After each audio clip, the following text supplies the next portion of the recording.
சீரியல்களின் full எபிசோடுகளை Sun டிவியில் ஒளிபரப்பான உடனே எக்ஸ்க்ளூசிவாக சன் நெக்ஸ்டில் மட்டும் ஃப்ரீயா பாருங்கள்.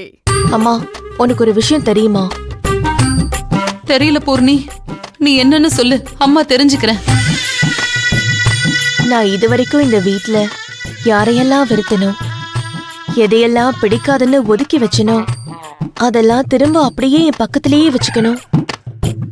அன்பு காட்டணும்னு என் மனசு அப்படியே ஏங்குதுமா.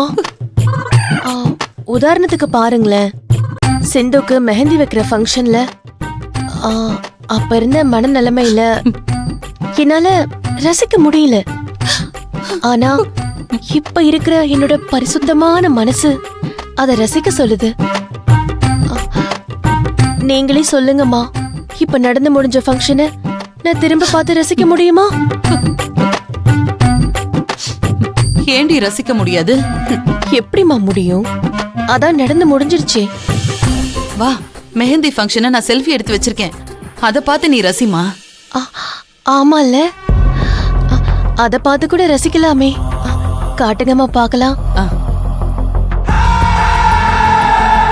இந்த பூர்ணி பாரு.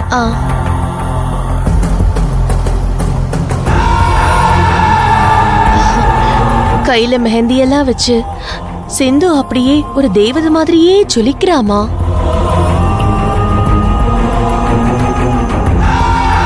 நான் இவளை எப்பவுமே கோவத்தோடையும் கொந்தளிப்போடையும் பார்த்ததுனால இவளோட நல்ல மனசை என்னால புரிஞ்சுக்கவே முடியலம்மா.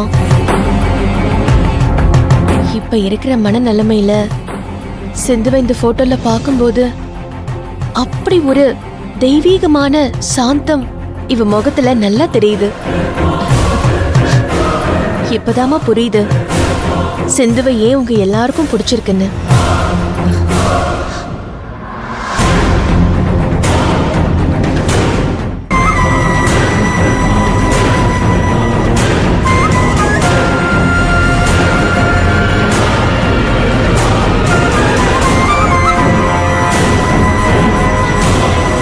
இந்தாங்கம்மா, ரொம்ப தேங்க்ஸ்.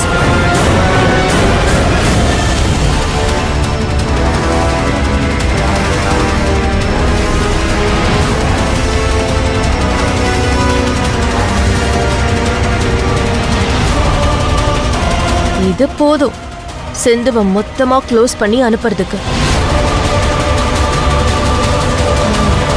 சரிம்மா, மெஹந்தி ஃபங்க்ஷன்ல ஆட்டம் பாட்டெல்லாம் இருந்ததுனால நீங்க டயர்டா இருப்பீங்க. நீங்க படுத்து ரெஸ்ட் எடுங்க, நான் அப்புறம் வரேன். ஏய் பூர்ணி, இங்க வா. வாடி வா. எங்க போற நீ? என்ன? நீ என் கூட வா. எங்கம்மா?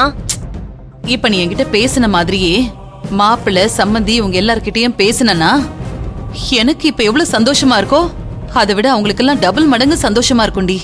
வா பூர்ணி வா. வா. சாரிமா. எதுக்குடி சாரி?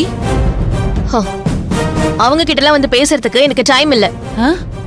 நீ என்ன பண்றனா, நான் உன்கிட்ட ஞானப்பழ மாதிரி பேசின பாத்தியா, அத அப்படியே ஈயடிச்ச காப்பியா அடிச்சு ஓ சம்மந்திக்காரங்க, ஓ மாப்பிள்ள, நீங்க எல்லாரும் அப்படியே ஆராதிக்கிறீங்களே அந்த சிந்து செவந்தி, அவங்க முன்னாடி போய் நின்னு இதையெல்லாம் பேசுனீங்கன்னு வைங்க, ஆஹா நம்ம சம்மந்திக்கார அம்மாவுக்கு கடவுள் அருள் கிடைச்சிருச்சுன்னு அப்படியே கால்ல விழுந்து ஆசீர்வாதம் வாங்கி உங்களை அப்படியே தொழுக ஆரம்பிச்சிருவாங்க. அதுக்கப்புறம் நீங்களும் டெய்லி இப்படியே ஆசீர்வாதம் கொடுத்துக்கிட்டே ஒரு கடவுளா இந்த வீட்லயே இருந்துடலாம்.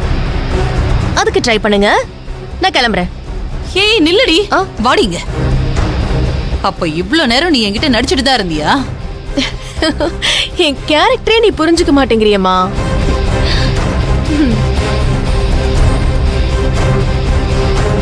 அடி பாவி, என்னமா பேசி மனசுருகி என்னையும் அழ வச்சுட்டாளே.